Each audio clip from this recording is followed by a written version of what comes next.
네, 반갑습니다. 마르스 김동석의 리얼 주식입니다. 오늘 마르스 김동석의 리얼 주식은 100년 만에 한 번 오는 매수 기회입니다. 세계 1위 이 기업 3월에 큰돈 법니다. 정말 오랜만에 오는 매수 기회고요. 오늘 그 역사부터 시작해서 왜 기회인지까지 총정리를 해드릴 거니까 꼭 시청하셔라 말씀드리겠습니다. 뿐만 아니라 최근에 좀 이슈가 되고 있는 AI 로봇, 반도체 자율주행, 저희 시장 전망부터 관련주까지 총정리한 자료집을 무료로 나눠드리고 있으니까 이 자료집도 영상 끝까지 보시고 받아가시면 좋을 것 같습니다. 그럼 오늘 영상 바로 시작하겠습니다. 과연 이게 무슨 기회인가 라고 한다면 바로 중국 양회입니다. 아니 중국 양해가 왜 지금 주목이 되는 거지? 왜 중국 양해에 다들 난리인 거지? 사실 궁금한 분들이 있을 수 있습니다. 일단 중국 양회가 3월 4일, 3월 5일에 시작이 됩니다. 이 양회라는 게 뭐냐면은 두 가지의 회의다라고 해서 우리는 양회라고 부릅니다. 그래서 해마다 중국에서 열리는 최대 연례 정치 행사고요. 양회입니다. 그래서 전국 인민대표대회 이 첫 번째 회의고요. 두 번째가 전국 인민정치협상회의 이 두 가지 해서 우리 양회라고 부릅니다. 이거를 뭐라 불러요? 전인대라고 부르기도 하죠. 그래서 이 기대감이 좀 큽니다. 왜 그러냐? 여기에서는 올해 경제 성장 목표와 그러니까 올해 GDP 성장률 몇 퍼센트까지 하겠습니다. 뭐 이부터 경기 부양을 위한 경제 정책 방향 등 해서 설정을 어떻게 할지가 좀 기대가 된다라는 거죠. 왜냐면은 이 실제로 밑에 제가 적어놓긴 했는데 시진핑 중국 국가주석이 2035년까지 GDP를 2019년에 2배로 키우겠다는 목표를 내세운 상황에 만약에 이거를 진짜로 지키려면 어떻게 되냐? 그냥 매년 4.7%씩 계속 성장을 해야 됩니다. 그러니까 4.7% 이하로 한 번이라도 잡아버리면은 그냥 실패해요. 그럼 적어도 한 5% 정도는 계속 유지가 돼야 된다는 건데 이번에는 그 이상을 올릴지 아니면 시진핑의 말을 거스를지 상당히 중요하겠죠. 근데 아마 높일 확률이 매우 높다라는 거예요. 그래서 개막식 때 진행되는 국무원 총리의 정부 공작 보고, 정확히 말하면 업무 보고입니다. 그래서 한 해 국내 GDP 목표치와 경제정책 추진 방향 그리고 부문별 예산 등이 발표가 됩니다. 그래서 여기서 얼마나 부양책이 크게 발표되고 얼마나 이 긍정적인 양회에서 언급이 나올지 다들 기대가 크다라는 거예요. 근데 왜 매년 했다며 해마다라고 했으면서 왜 올해 난리냐? 라고 물어볼 수 있습니다. 그래서 그 이유에 대해서 제가 조금 설명을 드리려고 합니다. 제일 중요한 거예요. 중국 성장률에 집중하는 이유입니다. 왜 사람들이 자꾸 중국이 이번에 GDP 성장률 목표치를 얼마나 잡냐, 부양책을 얼마나 잡냐, 왜 이런 얘기를 하냐라는 거예요. 그래서 그 시작점부터 시작하겠습니다. 중국이란 나라는 뭘로 성장한 나라냐? 부동산으로 성장한 나라입니다. 그래서 부동산이 거의 70% 중국 성장률의 70%를 담당했다라고 보시면 됩니다. 근데 어떻게 70%가 담당이 됐고 그럼 부동산이 어떻게 몰락했으며 지금이 어떤 상황인지에 대해서 설명을 드리겠습니다.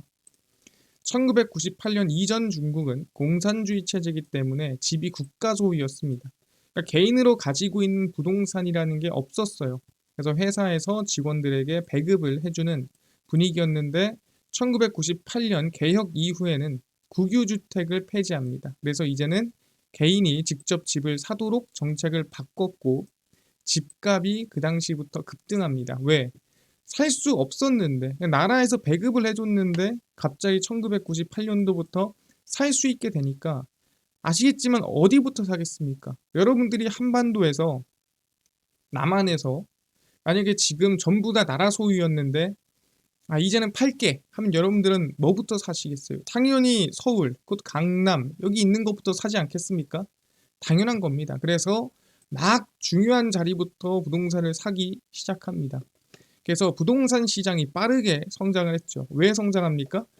여기 이게 집값 확 뛰어가지고 이미 자리 없어? 조금 옆으로, 조금 옆으로, 조금 옆으로. 점점 여기를 못 산 사람들은 옆으로 가면서 사게 되겠죠. 그래서 빠르게 성장을 했고 사람들이 집을 투자 수단으로 생각을 하게 되면서 부동산 개발업체들이 급증합니다. 왜 투자 수단으로 생각을 해요? 풀리자마자 사러 가니까 가격이 미친 듯이 올라가는 거죠. 왜? 사는 사람이 많으니까. 그래서 중국 지방 정부는 세금 수입이 부족해서 땅을 팔아서 수익을 냈습니다. 야, 너네 집 지으려고? 야, 내 땅 좀 사가 하면서 땅을 팝니다. 그럼 그 땅을 사서 개발업자들이 신도시 건설을 엄청나게 키워요. 그러면서 붐이 일어납니다. 왜 붐이 일어나요? 여기서 집값 뛰니까 여기도 뛰겠지, 여기도 뛰겠지, 여기도 뛰겠지.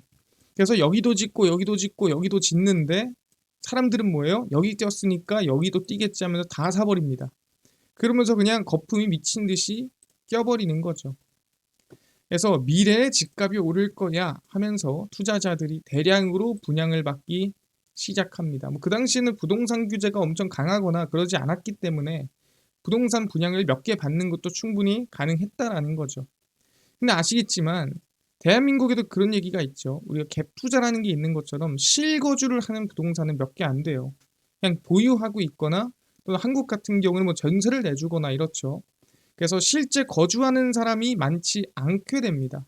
그러니까 정확히 말하면 그냥 부동산만 막 사놨더니 거기 사는 사람은 없다라는 거예요. 근데 그 이후에 어떤 일이 생겼냐? 2008년 우리가 알고 있는 리먼 브라더스 금융 위기가 터지게 되고 그때는 뭐 어느 국가만 그런 게 아니라 전 세계 경제가 침체가 됩니다. 그래서 그 당시에는 미국뿐만이 아니라 모든 나라가 이 대규모 경기 부양책을 시행을 하고요. 아시겠지만 아까 중국이 뭘로 컸다 그랬어요? 당연히 부동산으로 컸기 때문에 그 부양책에 대한 돈은 어디로 들어갈까요? 애초에 부양 자체가 부동산으로 하게 되는 겁니다. 그래서 부동산 개발에 다시 엄청난 돈이 흘러갔고 지방정부와 개발업체들이 더 많은 아파트를 더 짓게 됩니다. 왜? 지원해주고 대출 풀어주고 돈 풀어주고 하니까 더 많이 사고 더 많이 투자할 만한 상황이 생기는 거죠. 그래서 지방의 중소도시에 빈집이 늘어나기 시작합니다. 한국이랑 비슷해요. 지금 보면은 부동산을 막 짓고 부동산이 막 미친 듯이 오르다가 최근에 어디 충청도라든가 아니면 저 밑에 내려갈수록 집이 좀 비기 시작하고 가격이 떨어지기 시작하고 미분양이 속출하고 있죠.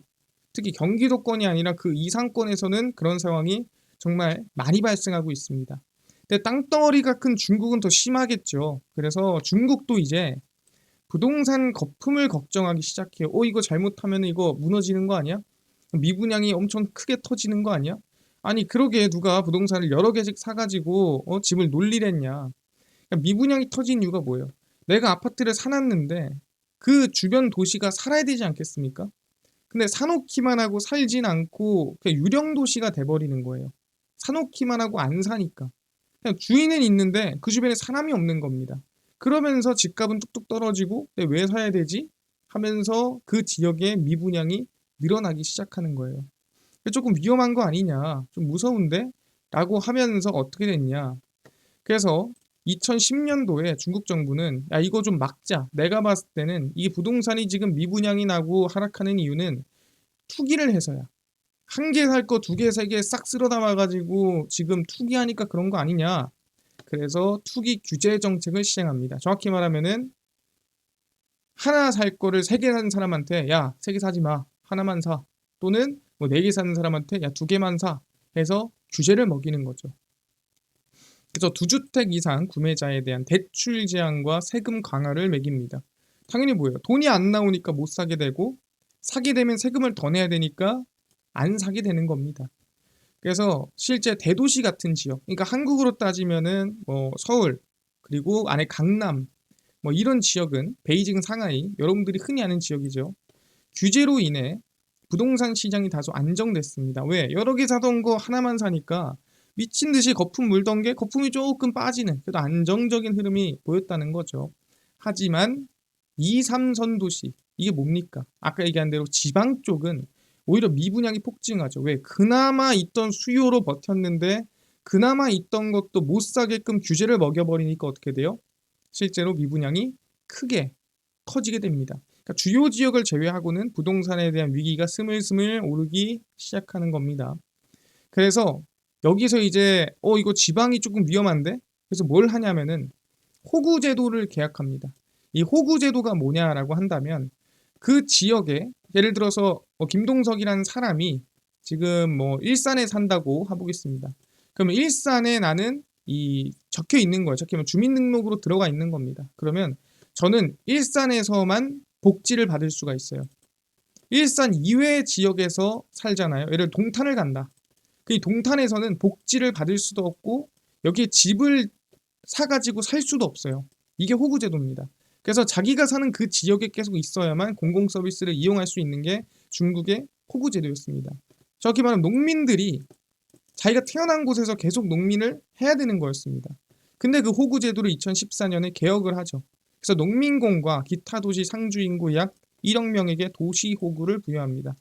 그러니까 넘어올 사람 넘어와라. 너무 저 멀리 있지 말고 좀 가까이 와봐 하면서 지방 도시를 살리려고 하는 거죠. 그래서 호구제라는 건 중국의 주민등록 시스템으로 도시와 농촌 주민을 구분하여 이동과 복지 제한을 제한하는 역할을 했습니다. 아까 얘기했죠. 내가 사는 그 지역에서만 공공서비스를 받을 수가 있는 겁니다. 그걸 벗어나면은 살지도 못하고 서비스도 못 받는 거예요.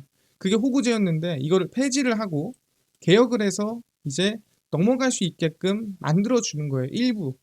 네, 그렇다 하더라도 베이징 상하이는 보냈을까요? 예, 여긴 못 들어가요.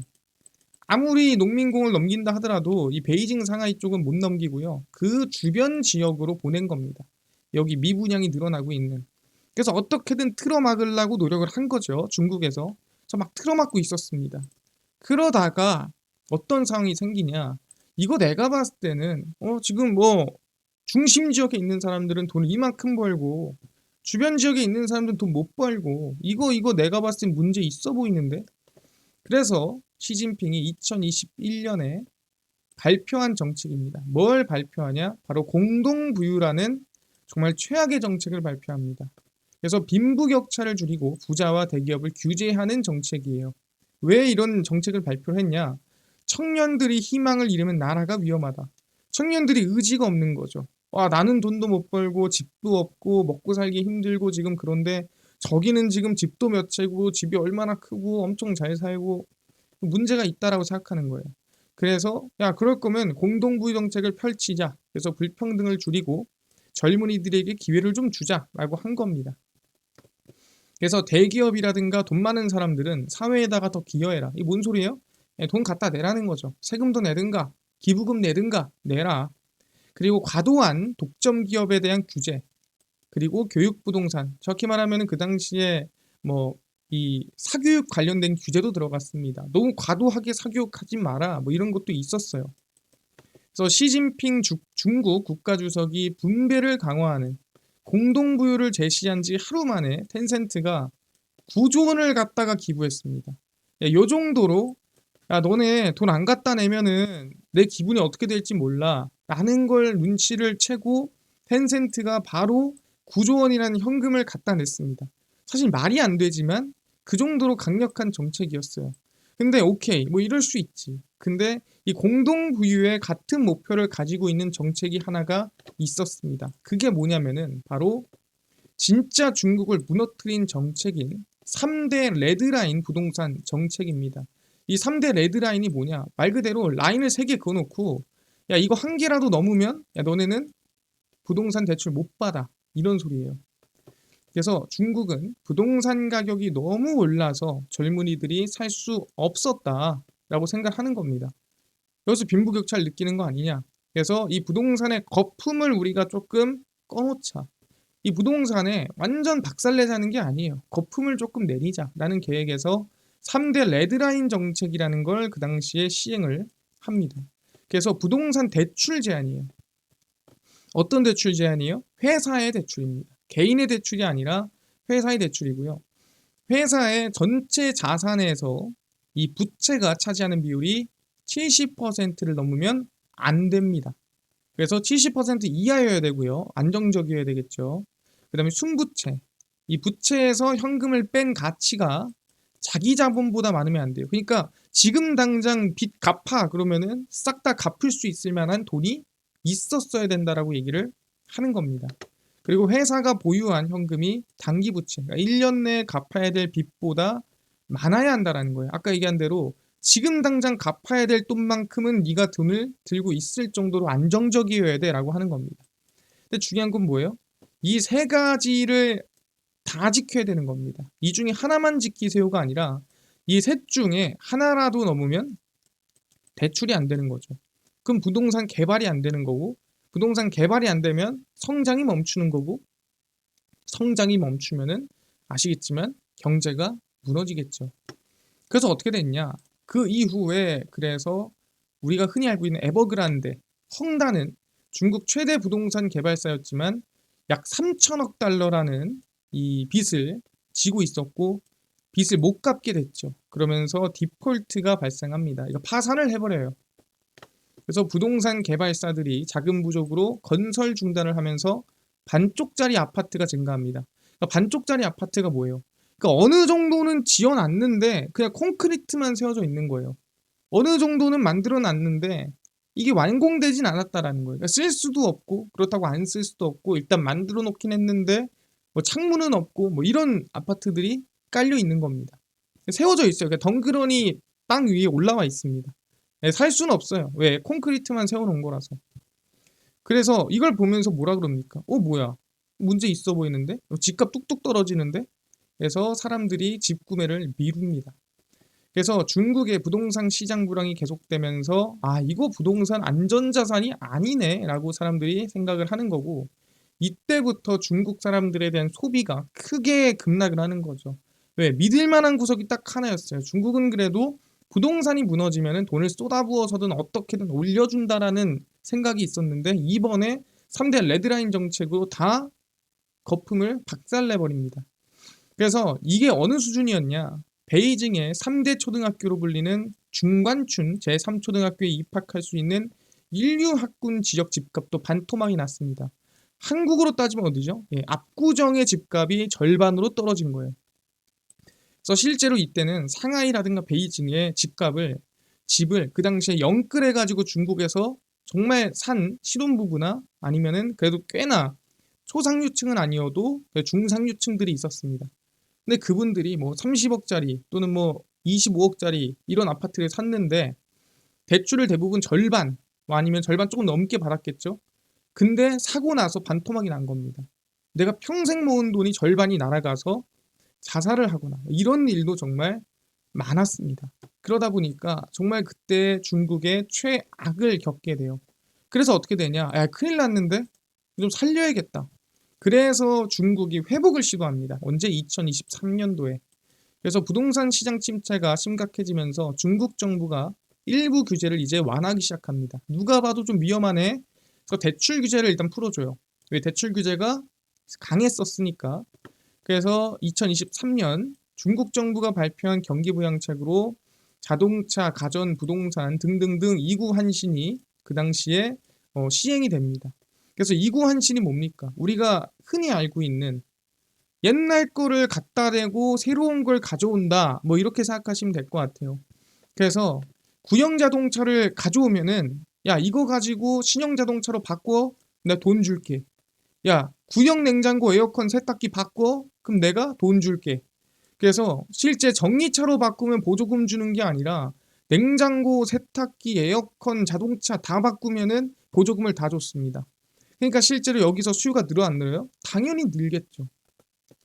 그리고 전력 효율이 높은 가전제품을 사면 또 세금 감면 혜택 제공해주고 중국 자동차 또 성장해야 되니까 전기차 사면 또 보조금 주고 그냥 뭘 하던 간에 그냥 돈을 다 쏟아부어 줬습니다. 어떻게든 지금 이 사람들의 소비를 늘리려고 왜? 믿고 있던 부동산까지 무너지니까 사람들이 굳게 통장을 잠궈버린 거고 그 통장을 풀기 위한 정책을 진행을 한 겁니다.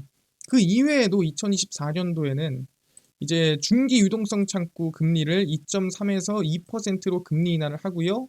역레포 금리 말 그대로 이 중앙은행이 주는 이자 같은 경우에도 인하를 시켰습니다. 그리고 지급 준비율 같은 경우에도 대형은행은 8.5에서 8%로 중소형은행은 6.5에서 6%로 낮췄습니다. 그러니까 유동성을 더 푸십쇼라는 거죠. 그리고 두주택자의 최소 계약금 비율을 원래 25%였는데 15%만 거시죠. 그리고 기존 주택담보대출 금리도 0.5% 인하를 진행을 하게 됩니다. 그래서 부동산 지원 정책 적용 기한을 2026년 12월 31일까지 연장을 하고요. 그래서 2024년도까지도 중국이 열심히 회복 시도를 했습니다. 그래서 2023년도부터 시작한 회복이 적어도 2024년도에 어느 정도 성과를 보였고, 이제 25년도가 제일 중요한, 어떻게 보면은 성장 궤도에 제대로 올라갈 수 있는 시기가 왔다. 그러니까 사람들이 뭐에 집중해요? 양회에 집중하는 겁니다. 이번 2025년도 이해되셨나요? 왜 우리가 지금 중국에 관심이 그렇게 많은지, 이 역사가 돌고 돌아 여기까지 왔다라고 얘기를 하는 겁니다. 아, 이제 진짜 회복 구간으로 돌아서는 거 아니냐라는 기대감이라는 거죠. 그래서 우리는 뭐예요? 중국 부양책이 상당히 중요하다. 양회에서 어떤 얘기가 나오고 어떤 부양책이 나오는지 중요하고요. 실제 그래서 한한령 해제를 하는 것도 있습니다. 왜? 소비를 진작해야 되는데 어디다 돈을 쓰게 해야 돼? 아, 지금 당장 중국 내에선 쓸 게 없겠네. 그러면 다른 데서 가져와. 그래서 게임 열어주는 거고요. 그래서 엔터 열어주는 거고요. 드라마 열어주는 거고요. 콘서트 열어주고 무비자 입국 허용해주고. 왜 그럽니까? 아까 얘기한 대로 소비 진작하려 그러는 겁니다. 지금 친해지고 싶어서, 지금 사이가 좋아지고 싶어서, 기분이 좋아서 그런 게 아닙니다. 중국을 살리려고 지금 준비하고 만들었고, 이번에 한한령 해제 한이 많이, 방한 한이 많이 하고 있는 거다라고 생각하시면 됩니다. 그래서 이번 기회를 잘 이용해야 돼요. 왜? 지금은 중국이 아쉬운 상태이기 때문이다 라고 말씀을 드리는 겁니다. 그래서 우리는 중국 부양책에 좀 수혜를 볼 수 있는 기업 중 하나가 아모레퍼시픽이라고 봅니다. 그러니까 대표적으로 이 중국의 매출의 수익을 내고 중국 매출의 수혜를 보는 화장품 기업이 많지 않은데, 대부분 중소형 화장품보다는 흔히 우리가 얘기하는 명품 화장품 기업들이 중국 쪽에 수혜를 좀 많이 봅니다. 그래서 아모레퍼시픽은 지난해 서구권, 그러니까 중국이 안 되니까 다른 나라를 뚫었죠. 해외 사업을 확대했고, 해외 매출은 전년 대비 20% 증가한 1조 6,789억 원을 기록을 했고요. 아모레퍼시픽은 2017년 한한령 이후 영업이익이 크게 감소를 했습니다. 그러다 보니까 반대로 그러면 중국 부양책이 나오면서 한한령까지 해제가 되면 수혜를 입겠죠. 그래서 라네즈라든가 이니스프리 등 주력 브랜드가 아마존, 그러니까 미국입니다. 블랙 프라이데이나 사이버 먼데이 행사에서 역대 최대 실적을 달성했더라. 그럼에도 주가는 안 움직였죠. 그래서 중국과 북미, 일본을 넘어 지금 여러 나라로 다변화할 계획인데, 여기서 중국 시장에 대한 수혜를 받으면 충분히 긍정적이겠다. 근데 구조적으로 성장할 시기가 왔다라고 저는 생각을 합니다. 왜냐하면 실적을 보면 알 수가 있죠. 실적을 봤을 때 2024년, 5년, 6년이고요. 실제 우리가 6년까지 안 본다 하더라도 영업이익 자체가 25년도에 크게 성장한다는 걸 우리가 확인할 수가 있죠. 2,200억에서 4,000억까지 전망을 하고요.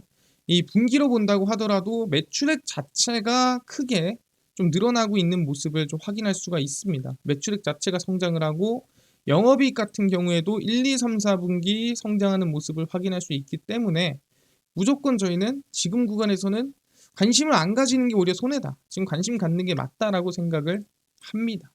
그래서 아모레퍼시픽이고요. 주가가 정말 많이 빠진 상태예요. 그래서 여러분들은 관심을 가졌을 때 나쁘지 않을 것 같다라고 생각을 해보겠습니다. 여기까지 이해가 됐습니다. 그래서 여러분들이 왜 중국 양회에 관심 갖고 있는지, 거기에 수혜 보는 기업이 아모레퍼시픽에 대해서 얘가 왜 좀 성장이 나올 수 있을까에 대해서 제가 이제 돌고 돌아서 정리를 해드렸습니다. 그래서 이게 아니더라도 중국에 좀 수혜를 볼 수 있는 기업들은 우리가 단기적으로 1, 2년을 볼 게 아니라 단기적으로는 계속 관심을 둘 수 있겠다라고 저는 생각을 합니다. 여기까지 이해를 했고요. 뿐만 아니라 아까 전에 AI, 로봇, 반도체, 자율주행까지 시장 전망 관련주 총정리한 자료집도 좀 무료로 나눠주세요 하시는 분들이 있어서 김동석 대표가 100% 무료로 나눠드리고 있습니다. 바로 김동석의 리얼 주식 연구소라는 저희가 100% 무료 어플에서 나눠드리고 있고요. 이 어플은 내가 아이폰을 씁니다. 앱스토어에서 무료로 설치 가능하고요. 갤럭시를 씁니다. 구글 플레이, 플레이 스토어에서 무료로 설치가 가능합니다.